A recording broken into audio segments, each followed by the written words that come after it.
இந்த வீடியோவில் டாடா ப்ளேயோட நியூ ஹெச்டி செட்டாப் பாக்ஸ் இப்போ புதுசாக வந்திருக்கிற ஹெச்டி செட்டாப் பாக்ஸை தான் அன்பாக்சிங் பண்ண போகிறோம். என்னென்ன புதுசாக இருக்குது, என்னென்ன இல்லை, என்னென்னலாம் அட்வான்டேஜ் இருக்குது, என்னென்னலாம் டிஸ்அட்வான்டேஜ், சாஃப்ட்வேர் எந்த அளவுக்கு இருக்குது, ஹார்ட்வேர் எந்த அளவுக்கு இருக்குது, இப்படி எல்லாமே ஒன்றா பார்க்கலாம். இதெல்லாம் பார்க்கணும். நம்ம சேனல் நீங்கள் சப்ஸ்கிரைப் பண்ணலாம், சப்ஸ்கிரைப் பண்ணுங்கள். இன்ட்ரெஸ்டிங் யூஸ் சேனலில் வந்துக்கிட்டே இருக்கும். ஆல் டிடிஹெச் ரீசார்ஜ் பார்த்தீங்கன்னா வித்தின் ஒரே நிமிஷத்தில் உங்கள் வீட்டில் இருந்து டிவி முன்னாடி இருந்து ரீசார்ஜ் பண்ணிக்கலாம். ஏர்டெல், டாடா ப்ளே, வீடியோகான், சன்டைரக்ட் இப்படி எந்த டிடிஹெச் ரீசார்ஜாக இருந்தாலும் சரி நம்மளுக்கு கால் பண்ணுங்கள். ஆஃபரை தெரிஞ்சுங்க. கூகுள் பே, ஃபோன்பேயில் அமௌண்ட் சென்ட் பண்ணிங்க அப்படின்னா அடுத்த நிமிஷத்தில் ரீசார்ஜ் பண்ணி விட்ருவோம். வித்தின் ஒரே நிமிஷம் தான் நம்ம ரீசார்ஜ் பண்ணுறதுக்கு. ஆல் டிடிஹெச் நியூ கனெக்ஷன் பண்ணிகிட்டு இருக்கிறோம். நீங்கள் all over India, all over Tamil Nadu எங்கே இருந்தாலும் சரி எல்லா டிடிஹெச் நியூ கனெக்ஷனுமே டாடா ப்ளே, ஏர்டெல், சன்டைரக்ட், வீடியோகான் இப்படி எல்லா டிடிஹெச் நியூ கனெக்ஷனும் பாக்ஸ் மட்டும் தேவைப்பட்டாலும் சரி, ஃபுல் செட்டாக தேவைப்பட்டாலும் சரி வித்தின் 1 ஹவரில் நியூ கனெக்ஷன் பண்ணிகிட்டு இருக்கிறோம். அமௌண்ட் பே பண்ணிட்டீங்க அப்படின்னா அட்வான்ஸ் அமௌண்ட்டு 400 எப்பயுமே வாங்குவோம். எந்த டிடிஹெச் வாங்கினாலும் அந்த 400 பே பண்ணிட்டீங்க அப்படின்னா இங்கேருந்து புக் பண்ணி விட்டுருவோம், எந்த டிஸ்ட்ரிக்டாக இருந்தாலும் சரி. புக் பண்ணதுக்கப்புறம் அவங்க இன்ஸ்டாலேஷன் முடிச்சு படம் வந்ததுக்கப்புறம் நீங்கள் பேலன்ஸ் அமௌண்ட் நமக்கு கூகுள் பே மூலிமா சென்ட் பண்ணால் போதுமானது. இப்போ வாங்க வீடியோக்குள்ளே போகலாம். டாடா ப்ளேயோட நியூ செட்டாப் பாக்ஸ் உள்ளே ஓப்பன் பண்ண உடனே ஒரு மேனுவல் இருக்குது. இந்த மேனுவல் நல்லாவே இருக்குன்னு சொல்லலாம். இந்தமாதிரி மேனுவல் கிட்டத்தட்ட எல்லா டீட்டெயில்ஸுமே கொடுத்தாலும் நல்லா தான் இருக்கும். ஏன்னா ரிமோட்டை பற்றி தெளிவாக கொடுத்துட்றாங்க. ரிமோட்டோட பேரிங் கொடுத்துட்றாங்க. உங்கள் டிவி ரிமோட்டை எப்படி டிடிஹெச் ரிமோட்டோட பேர் பண்ணணும் அப்படின்ற ஸ்டெப்ஸு 2 மெத்தட் விதமாக கொடுத்துருந்தாங்க. இது ரொம்ப மஸ்ட்டுன்னு சொல்லலாம். இந்த மேனுவலை கண்டிப்பாக படிங்க. கஸ்டமராக இருக்கிறவங்க கண்டிப்பாக படித்து ஏன்னா யூஸ்ஃபுல்லாக இருக்கும். நீங்கள் 2 ரிமோட் யூஸ் பண்ண வேண்டிய அவசியம் இல்லை. டிவிக்கு ஒரு ரிமோட்டு, டிஷ்ஷுக்கு ஒரு ரிமோட் யூஸ் பண்ண வேண்டியதில்லை. டிஷ் ரிமோட் மட்டும் நீங்கள் யூஸ் பண்ணாலே போதுமானது பேர் பண்ணிட்டீங்க அப்படின்னா. ஃபஸ்ட்டு எடுத்தோடனே இந்த மேனுவலில் தான் பார்த்தேன். மேனுவல் ஒரு பெஸ்ட் அட்வான்டேஜ்னே சொல்லலாம் கஸ்டமர் சைட்லேருந்து பார்க்க சொல்ல. இதுக்கடுத்தா பார்த்திங்கன்னா எப்பவுமே வர நம்மளுக்கு adapter, HDMI cable, remote, set top box. இதில் என்னென்னலாம் சேஞ்சஸ் இருக்குதுன்னு பார்த்தீங்கன்னா அடாப்டரில் பெருசாக ஒன்றும் இல்லை, சேம் அதே அடாப்டர் தான். எதுவும் அடாப்டரில் பின் வைஸோ இல்லை ஆம்ப் வைஸோ எதுவெல்லாம் மாற்றலை. 1.5 ஆம்ப் அடாப்டர் கொடுத்துருக்குறாங்க. HDMI கேபிள் அதுவும் சேம் தான். ரிமோட்லேயும் எந்த ஒரு வித்தியாசமும் இல்லை. ஏர்டெல் செட்டாப் பாக்ஸில் பார்த்தீங்கன்னா நியூ செட்டாப் பாக்ஸ் அந்த மின்னண்டன்னு சொல்லிட்டு ஒரு பாக்ஸ் விட்டுருந்தாங்க. அதேமாரி இந்த பாக்ஸையும் பார்த்திங்கன்னா சைஸ் சின்னதாக இருக்குது. அதோட போர்ட்ஸ்லாம் வர சொல்ல அப்படியே உங்களுக்கே தெரியும். ஒவ்வொன்றா பார்ப்போம் போர்ட்ஸில் என்னென்ன சேஞ்சஸ் பண்ணியிருக்கிறாங்க அப்படின்னு சொல்லிட்டு. இதுதான் நான் பார்த்த ஒரு அட்வான்டேஜ்னால் மேனுவல் நல்லா இருந்ததுன்னே சொல்லலாம். 2 மெத்தடாக கொடுத்துருந்தாங்க. எப்படிலாம் நீங்கள் பேர் பண்ணலாம், உங்கள் டிவி ரிமோட்டை என்னென்ன பிராண்டெலாம் இருக்குது, எல்ஜி, சாம்சங் அந்த ரிமோட்லாம் எப்படி பேர் பண்ணுறது, இப்படி ஒவ்வொரு ஸ்டெப்புமே ரொம்ப டீட்டெயிலாகவே கொடுத்துருந்தாங்க. இந்த மேனுவலை நீங்கள் ஒரு செட்டாப் பாக்ஸ் நியூ கனெக்ஷனாக வாங்குறீங்க அப்படின்னா இந்த மேனுவலை கண்டிப்பாக படித்து பாருங்கள். அது ரொம்ப யூஸ்ஃபுல்லாகவே இருக்கும்.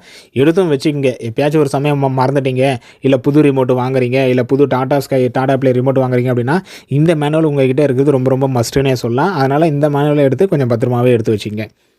அதுமாதிரி செட்டாப் பாக்ஸ் வாங்க சொல்லியும் பார்த்தீங்கன்னா ஒரு டாடா ப்ளே ஆர்டர் போடுறீங்க. இப்போ இந்த வீடியோவில் பார்க்குற பாக்ஸ் உங்களுக்கு வரலாம், இல்லை இதுக்கு முன்னாடி இருக்கிற பாக்ஸும் வரலாம். ஏன்னா இது இப்போ தான் வந்த பாக்ஸ் அப்படின்னா எல்லா டிஸ்ட்ரிக்ட்லையும் எல்லா இடத்துலையும் இந்த பாக்ஸு கிடைக்குமா அப்படின்னு கேட்டிங்கன்னா கேள்விக்குறி தான். இதுக்கப்புறம் தான் வரும்.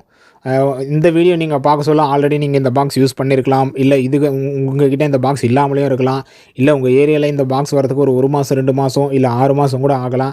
அப்படின்ற சேஞ்சஸ் இருக்க தான் செய்யும். ஏன்னா ஒரு சிலர்லாம் எப்படி கேட்குறாங்க, இந்த பாக்ஸ் தான் பெஸ்ட்டா, அந்த பாக்ஸ்லாம் வேஸ்ட்டா, இல்லை அந்த பாக்ஸ் தான் பெஸ்ட்டா அப்படின்ட்டு கேட்குறாங்க. எல்லா பாக்ஸுமே பெஸ்ட்டு தான். கம்பெனி சைட்லேருந்து கொடுக்குற எல்லா பாக்ஸுமே பெஸ்ட்டு தான். ஏன் ஒரு சிலர் ஒரிஜினல் பாக்ஸ், டூப்ளிகேட் பாக்ஸ் எல்லாம் கேட்டுருக்குறாங்க. கம்பெனி சைட்லேருந்து கொடுக்குறது எல்லாமே ஒரிஜினல் பாக்ஸ் தான். எல்லா பாக்ஸுமே பெஸ்ட்டு தான். ஓகேங்களா? ஒஸ்ட்டு பாக்ஸுன்னு எதுவெல்லாம் கிடையாது. எல்லா பாக்ஸுமே பெஸ்ட்டு தான். உங்களுக்கு எந்த பாக்ஸ் வருதோ அந்த பாக்ஸ் யூஸ் பண்ணிங்க. எந்த பாக்ஸ் வந்தாலும் உங்களுக்கு வாரண்டின்றது 1 இயர் தான். ஓகேங்களா? எந்த பாக்ஸ் நீங்கள் வச்சுருந்தாலும் அந்த பாக்ஸுக்கு 1 இயர் வாரண்ட்டி தான் கொடுப்பாங்க உங்களுக்கு. இந்த பாக்ஸ் வாங்கினா 2 வருஷம் வாரண்ட்டி, அந்த பாக்ஸ் வாங்கினா 3 வருஷம் வாரண்ட்டி அப்படிலாம் இல்லை. நீங்கள் எந்த பாக்ஸ் வாங்கினாலும் சரி, ஓல்டு மாடல் பாக்ஸ் வச்சுருந்தாலும் சரி, நியூ மாடல் பாக்ஸ் வச்சுருந்தாலும் சரி, எந்த மாடல் வாங்கினாலும் உங்களுக்கு 1 இயர் வாரண்ட்டி தான். அதனால் எந்த பாக்ஸ் வந்தாலும் அதை யூஸ் பண்ணுங்கள். ஏன்னா சூஸ் பண்ணுற ஆப்ஷனும் நம்மளுக்கு கொடுக்க மாட்டாங்க. அது இது டாடா ப்ளே தானே இல்லை, எந்த டிடிஹெச்லையுமே புது மாடல் வருது அப்படின்னா அந்த புது மாடல் தான் உங்களுக்கு சேல் பண்ணணும் அப்படின்ற ஆப்ஷன்லாம் இல்லை. உங்களுக்கு என்ன பாக்ஸ் வருதோ அதை தான் யூஸ் பண்ணிக்கிற மாதிரி கொடுப்பாங்க. ரிமோட்டில் பார்த்திங்கன்னா எந்த விதமான சேஞ்சஸும் இல்லை, அதே சேம் ரிமோட்டு தான். ஓகேங்களா? நியூ பாக்ஸ் அப்கிரேட் பண்ணாலுமே ரிமோட்லேயோ இல்லை வேறு அடாப்டர்லேயோ எல்லாம் பெருசாக எந்த சேஞ்சஸும் இல்லை, சேம் அதே டிக்டோ தான், அதே ரிமோட்டு தான் இருக்குது. அந்த ரிமோட்டில் அந்த ரவுண்டு இருக்கிறதுல ஒரு சிலர் வயசானவங்களுக்கு கொஞ்சம் கஷ்டமாக இருக்கும், பட் அது அப்படியே தான் வச்சுருக்குறாங்க. இப்போ பாக்ஸில் என்னென்ன இருக்கலாம் பார்க்கலாம். பாக்ஸோட டாப் வியூ, பாக்ஸை பார்த்தோன்னே என்ன ஃபீல் ஆகுதுன்னா, நம்ம உள்ளங்கையில் இருக்கிற மாதிரி பாக்ஸ் சின்னதாகிட்டாங்க. முன்னே இருந்ததோட இப்போதைக்கு என்ன டிஃப்ரென்ஸ்னால், பார்த்தோன்னே தெரிகிற டிஃப்ரென்ஸ் வந்து பாக்ஸ் வந்து சின்னதாகிட்டாங்க. வெயிட்டும் பாக்ஸ் சின்னதானவொடனே வெயிட்டும் முன்ன விட இப்போ கம்மியாகிடுச்சு. ஸோ ஃப்ரண்ட்டில் எல்இடி சேம் தான், டிக்டோ. இது என்னென்னா ஒரு மினி பாக்ஸ் மாரி இருக்க கண்டி மற்ற ஆப்ஷன் எல்லாமே சேம் தான். அதே எல்இடி தான், அதே Tata play logo, HD 3 LED வந்துடும். ஸோ சைடில் நம்மளுக்கு வெண்டிலேஷன் கொடுத்துட்றாங்க. 2 சைட்லையும் நம்மளுக்கு வெண்டிலேஷன் வந்து ஃப்ரண்ட் சைடு முன்னே எப்படி இருந்ததோ அதே மாதிரி தான் இருக்குது கண்டி. அதே ஆப்ஷன்ஸ் தான், எதுவும் ஆப்ஷன்ஸ்லாம் மாற்றலை. அதேமாதிரி பவர் பட்டன் எப்பவுமே இதில் கொடுக்க மாட்டாங்க, இதுலேயுமே பவர் பட்டன் கொடுக்கல. ஏன்னா ஏர்டெல் செட்டாப் பாக்ஸை பொறுத்த வரைக்கும் பவர் பட்டன் கொடுப்பாங்க. இதில் டாடா ப்ளேயில் பவர் பட்டன் எப்பவுமே கொடுக்குறதில்ல, இப்பயும் பவர் பட்டன் கொடுக்கல. 2 சைட்லையுமே வெண்டிலேஷன் கொடுத்துட்றாங்க, ஏர் ஃப்ளோவுக்காக வெண்டிலேஷன் வந்துடுது. இப்போ பேக் சைடு நம்மளுக்கு இம்பார்ட்டான பேக் சைடு ஆண்டனா போர்ட் ஒன்று. இந்த ஏவி பின்னு ஏவி அவுட்டு வந்து சின்னதாகிட்டாங்க, ஒரே ஒரு பின் ஆகிட்டாங்க. இந்த வீடியோ கானில் இப்படி தான் வரும், அந்தமாரி பின் ஆகிட்டாங்க. HDMI பின்னு கொடுத்துட்றாங்க. யூஎஸ்பி வந்து சாஃப்ட்வேருக்காக, ரெக்கார்டிங் இல்லை, சாஃப்ட்வேருக்காக. லாஸ்ட்டாக பார்த்திங்கன்னா அடாப்டருக்கான போர்ட்டு. ஸோ இதில் சேஞ்சஸ்ன்னு பார்த்தீங்கன்னா அந்த ஏவி பின்னு தான். ஏர்டெல்லில் பாக்ஸ் சின்னதாகினாலும் அந்த 3 ஏவி பின் வரும். இதில் பாக்ஸ் சின்னதாகிட்டு அந்த ஏவி அவுட்டை வந்து ஒரே ஒரு பின்னாக மாற்றிட்டாங்க. 1:3 கேபிள் மாரி மாற்றிட்டாங்க. ஸோ செட்டாப் பாக்ஸை பொறுத்த வரைக்கும் நீங்கள் ஒரு பின்னு போடுவீங்க, டிவியில் 3 பின் போடுற மாதிரி. ஸோ 1:3 போடுற மாதிரி ஆகிட்டாங்க. இதுதான் பெரிய டிஃப்ரென்ஸுன்னு சொல்லலாம். பாக்ஸோட சைஸை வந்து சின்னதாக்கி இருக்கிறாங்க. இன்னொன்று அந்த ஏவி கேபிள் வந்து மாற்றிருக்கிறாங்க. இந்த 2 சேஞ்சஸ் தான் புது பாக்ஸில் இருக்கிறது. மற்றபடி பெரிய டிஃப்ரென்ஸுன்னு எதுவுமே இல்லை, மேஜர் டிஃப்ரென்ஸுனும் எதுவும் இல்லை. பாக்ஸோட சைஸ் வந்து குறைஞ்சிருக்கு, அதனால் வெயிட்டும் குறைஞ்சிருக்கு. ஓகேங்களா. அப்புறம் அந்த ஏவி கேபிள் எப்படி இருந்தாலும் நீங்கள் யூஸ் பண்ணலாம். ஏவி கேபிள் யூஸ் பண்ண முடியாதெல்லாம் இல்லை. 3 பின்னாக இருந்ததை சிங்கிள் பின்னாக மாற்றிருக்கிறாங்க. இதுக்கு முன்னாடி பார்த்தீங்கன்னா 3:3 ஏவி கேபிள் யூஸ் பண்ணுவீங்க, இப்போ 1:3. சரி, சாஃப்ட்வேர் வைஸில் எதனா சேஞ்ச் பண்ணிக்கிறாங்களா அப்படின்னு கேட்டிங்கன்னா, சாஃப்ட்வேர் வைஸ்லேயும் ஒரு சேஞ்சஸும் இல்லை. ஏற்கனவே இருந்தால் அதே சாஃப்ட்வேர், அதே யூஐ தான் இருக்குது. முன்னே எப்படி உங்களுக்கு மெனு வந்துச்சோ அதே மாதிரி தான் மெனு வரும்.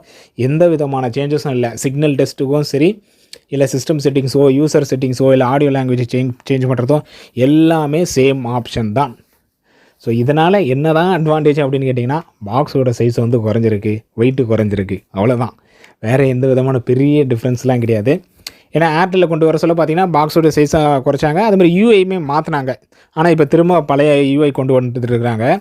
இதில் அதே தான், இதில் பாக்ஸோட சைஸை குறைச்சிட்டு யூஐ வந்து அதே யூஐ தான்.